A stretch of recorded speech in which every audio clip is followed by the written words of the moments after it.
SpaceX employees are encouraged to follow SpaceX and to follow Elon Musk on Twitter. And in my orientation, we were encouraged to follow him on Twitter. In the employee handbook, it mentions that his Twitter feed is a source of official company news that's allowed to be shared with the public.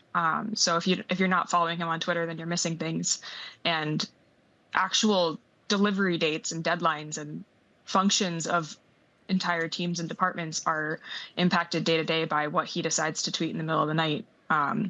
He decided to, put out a return to office order and talk about it on his Twitter, and it became the law. And a friend of mine had a Starship delivery date changed overnight because it was on Twitter. So now it's law. So it's not just the nonsense, but the stuff that impacts people's actual day-to-day work functionality is tweeted about. And then since he's already said it and it's public, it's now written into the official plan.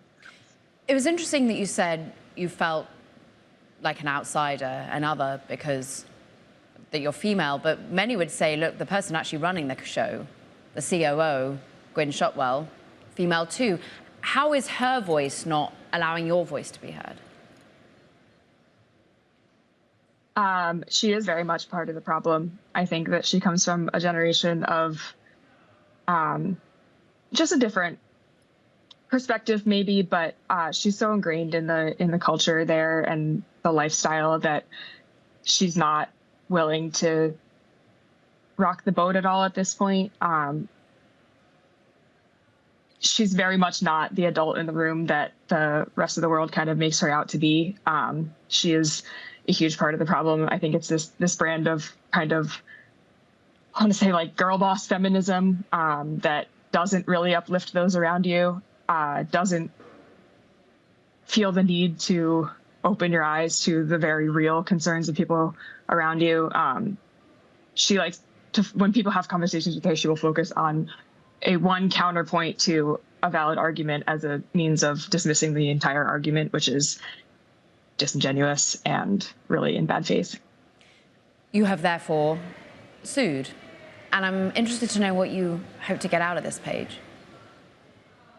Accountability, most of all, but I think accountability, because the leadership forms the culture so much, and because it's such a painful place to work, and working at SpaceX can open doors for you elsewhere. And so it's a really amazing opportunity. And I don't think that opportunity should be constrained to the people who are, the typical engineering demographic.